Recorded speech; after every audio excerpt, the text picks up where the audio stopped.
ಕೆಲವರು ಮೊದಲಿಂದಲೂ ಕೂಡ ವಾಡಿಕೆ ಇದೆ, ಸತ್ಸಂಪ್ರದಾಯಗಳು. ಯಾವುದೋ ಒಂದು ಸಮಿತಿ ಇರ್ತದೆ, ಮತ್ತೊಂದು ಇರ್ತದೆ, ಮಾಡ್ಕೊಂಡು ಹೋಗ್ತಾರೆ. ಇಂಥ ನೂರಾರು ಸಮಿತಿಗಳು, ಸಾವಿರಾರು ವ್ಯವಸ್ಥೆಗಳ ಬದಲಾಗಿ ಸರ್ಕಾರನೇ, ನಾಗರಿಕ ಸರ್ಕಾರನೇ ನಾನು ದಸರಾ ಮಾಡ್ತೀನಿ ಅಂದಾಗ ಎಲ್ಲವನ್ನು ಕೂಡ ಮರೆತು ಅದಕ್ಕೆ ಕೈ ಜೋಡಿಸ್ಬೇಕಾದ್ದು ನಮ್ಮೆಲ್ಲರ ಆದ್ಯ ಕರ್ತವ್ಯ. ಇಂಥ ಒಳ್ಳೆ ಕೆಲಸ ಮಾಡ್ತಾ ಇರ್ತಕ್ಕಂಥ ಡಾಕ್ಟರ್ಗೆ ಅವರು ಉಸ್ತುವಾರಿ ಮಂತ್ರಿಗಳಾಗಿ ನಿಜವಾಗ್ಲೂ ಕೂಡ ತುಮಕೂರಿಗೆ ಒಂದು ಹೊಸ ಶಕೆಯನ್ನು ಪ್ರಾರಂಭ ಮಾಡಿದ್ದಾರೆ.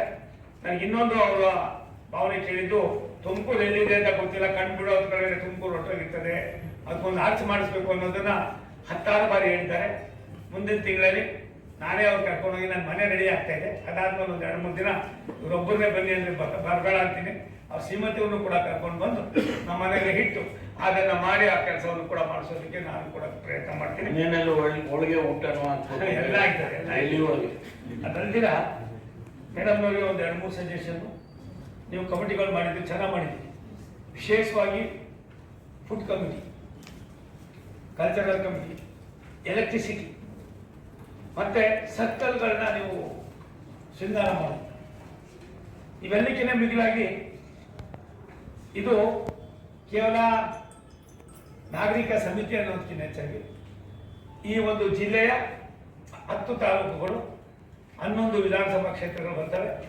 ಅದರ ಜೊತೆಗೆ ನಿಮ್ಮ ಪಕ್ಕದಲ್ಲಿ ಆಂಧ್ರ ಪ್ರದೇಶ ಇದೆ, ಇತ್ತ ಕಡೆ ಒಂದು ಕಡೆ ಮತ್ತೊಂದು ಕಡೆ ಚಿತ್ರದುರ್ಗ ಇದೆ, ಮಗದೊಂದು ಕಡೆ ಹಾಸನ ಇದೆ, ಇನ್ನೊಂದು ಕಡೆ ರಾಮನಗರ ಇದೆ, ಮತ್ತೊಂದು ಕಡೆ ಬೆಂಗಳೂರು ಇದೆ. ಬೆಂಗಳೂರಿಗೆ ಹೊಂದ್ಕೊಂಡಿರ್ತಕ್ಕಂಥ ಯಾವ್ದಾದ್ರು ಒಂದು ಜಿಲ್ಲೆ ಇದ್ರೆ ಅದು ತುಮಕೂರು. ನನಗನ್ನಿಸ್ತದೆ ನ್ಯಾಷನಲ್ ಹೈವೇ ಮತ್ತೆ ಮೆಟ್ರೋ ಸಬರ್ಬನ್ ನಿಮ್ ಗಮನಕ್ಕೆ ತರ್ತೀನಿ ಡಾಕ್ಟರ್. 4 ದಿನಗಳಿಂದ ನಾನು ನಮ್ಮ ಅಶ್ವಿನಿ ವೈಷ್ಣವ್ ಮೊಟ್ಟ ಮೊದಲ ಬಾರಿಗೆ ರೈಲ್ವೆ ಇಲಾಖೆಯಲ್ಲಿ ಅಧ್ಯಕ್ಷ ಆಗಿದೆ, ಚೇರ್ಮನ್ ಮಾಡಿದ್ವಿ ಬೋರ್ಡ್ಗೆ. ಆ ಬೋರ್ಡು 2,64,000 ಕೋಟಿ ನಮ್ಮ ಅವ್ಯವೇ.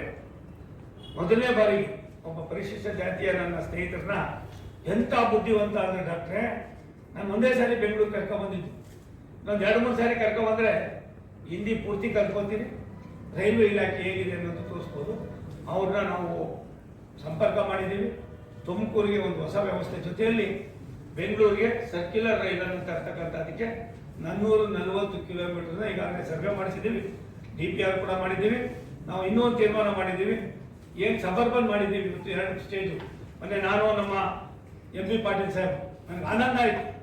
ಸರ್ಕಾರ ನಿಂತ ನೀರಲ್ಲ ಅರಿಯೋ ನೀರು ಅನ್ನೋದಕ್ಕೆ ನನಗಿಬ್ಬರು ಕಂಡಿರೋದು, ಒಂದು ಡಾಕ್ಟರ್ ಪರಮೇಶ್ವರ್, ಮತ್ತೊಂದು ಡಾಕ್ಟರ್ ನಮ್ಮ MP ಪಾಟೀಲ್. ಕೇಂದ್ರ ಸರ್ಕಾರ ಬೇರೆ, ರಾಜ್ಯ ಸರ್ಕಾರ ಬೇರೆ ಅನ್ನುವ ಮನೋಭಾವನೆ ಇಲ್ದಿರ ರಾಜ್ಯದ ಜನರಿಗೆ ಒಳ್ಳೇದಾಗಲಿ ಅಂತ ಒಳಿತರ ಬಯಸ್ತಕ್ಕಂಥವ್ರು. ಅದನ್ನು ಕೂಡ ನಾವು ಈಗಾಗಲೇ ಮಾಡೋಕ್ಕೆ ತೀರ್ಮಾನ ಮಾಡಿದ್ದೀವಿ ಅಂತ ಹೇಳಿದ್ರು. ಮೊನ್ನೆ ಕೌನ್ಸಿಲ್ ಆಫ್ ಮಿನಿಸ್ಟ್ರಿ ತಂಡ ಅವತ್ತು ನಾವು ಇಸ್ರೋ MD ಅವರನ್ನು ಕರೆಸಿದ್ದೆಮ್ಮ, ಕ್ಯಾಬಿನೆಟ್ನಲ್ಲೇ ಇದ್ರು. ಅವ್ರಿಗೆ ಅಲ್ಲೇ ಹೇಳಿ ಕಾಗದ ಕೊಟ್ಟಿದ್ದೀನಿ. ಮೋಸ್ಟ್ಲಿ ಇನ್ನೊಂದು 5-6 ದಿವಸದಲ್ಲಿ ನಿಮ್ಗೆ ಮಾಹಿತಿ ಸಿಗ್ತದೆ.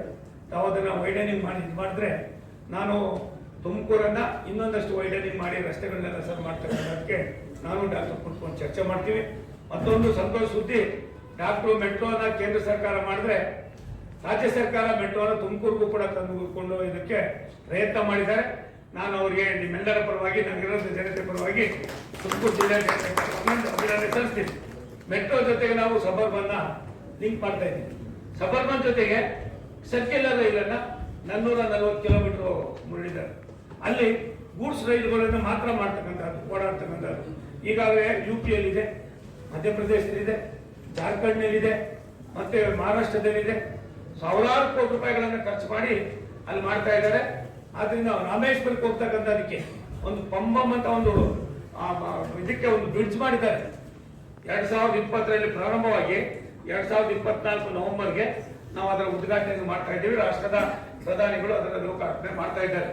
ಕೆಲಸ ಕಾರ್ಯಗಳನ್ನ ಇವತ್ತು ಮಾಡಿದ್ರೇನೆ ಕೆಲಸ. ಇವತ್ತಿಂದ 3 ತಿಂಗಳಾದ್ರೆ ಕಷ್ಟ ಆಯ್ತದೆ. ನಾನು ಜಿಲ್ಲಾಧಿಕಾರಿಗಳಿಗೆ ಸಂಪೂರ್ಣವಾದ ಸಹಕಾರ ನೀಡಿಯಮ್ಮ, ಅಣ್ಣ ಏನು ಹೇಳ್ತಾರೆ ಅವೆಲ್ಲವನ್ನು ಕೂಡ ನಾವು ಮಾಡ್ತೀವಿ. ಅದಕ್ಕೆ ಈ ಕಮಿಟಿಗಳಿಗೆ ಇನ್ನೊಂದಷ್ಟು ಜನ ಯಾರ್ಯಾರಿದ್ದಾರೋ ಸೇರಿಸ್ಬಿಟ್ಟು ಫುಡ್ ಕಮಿಟಿ ಭಾರಿ ದೊಡ್ಡದು. ನಿಮ್ಗೆ ಗೊತ್ತಿಲ್ಲ, ಫುಡ್ ಕೋರ್ಟ್ ಮಾಡಿ ಒಳ್ಳೊಳ್ಳೆ ರುಚಿಯಾದ ತಿಂಡಿಗಳು ಬರಲಿ. ಡಿಮ್ಯಾಂಡ್ ಹೆಣ್ಮಕ್ಳು ಯಾರು ಅಡುಗೆ ಮಾಡೋದು 5-6 ದಿವಸ ಎಲ್ಲ ಅಲ್ಲಿಗೆ ಬರ್ತಾರೆ. ಅದನ್ನ ಚಾಲನೆ ಕೊಟ್ಟವರು ತುಮಕೂರಿನಲ್ಲಿ, ಮೈಸೂರಿನಲ್ಲಿ. ನಾನು ಅದೊಂದು ದೊಡ್ಡ ಕಾನ್ಸೆಪ್ಟ್ ಮಾಡಿದ್ದೆ. ಹಾಗಾಗಿ ನನ್ನ ಕೈಲಿ ಏನೇನಾಯ್ತದೋ ಡಾಕ್ಟರ್ ಏನ್ ಹೇಳ್ತಾರೋ ಎಲ್ಲವನ್ನು ಕೂಡ ನಾವು ಮಾಡೋಣ. ಇದರೊಳಗೆ ಪಾಲಿಟಿಕ್ಸ್ ಇಲ್ಲ. ನಾವೆಲ್ಲರೂ ಕೂಡ ಸಂಸ್ಕಾರದಲ್ಲಿ ನಮ್ಮ ಇತಿಹಾಸವನ್ನ ಪುನರಾವರ್ತನೆ ಮಾಡ್ತಕ್ಕಂಥ ಒಂದು ನಿಜವಾದ ಒಂದು ಹಬ್ಬ. ಮೈಸೂರಿನಲ್ಲಿ ಮಾಡೋದು ಅಲ್ಲಿ ಶಾಶ್ವತವಾಗಿ, ತುಮಕೂರಿನಲ್ಲಿ ಮಾಡೋದಿದೆಯಲ್ಲ ಇದು ನಿಜವಾಗ್ಲೂ ಕೂಡ ಪ್ರಶಂಸನೀಯವಾದದ್ದು. ಇದಕ್ಕೆ ನಮ್ಮ ಸಹಕಾರ ಇದೆ ಅಂತ ಹೇಳಿ ನನಗೆ ಬೇರೆ ಬೇರೆ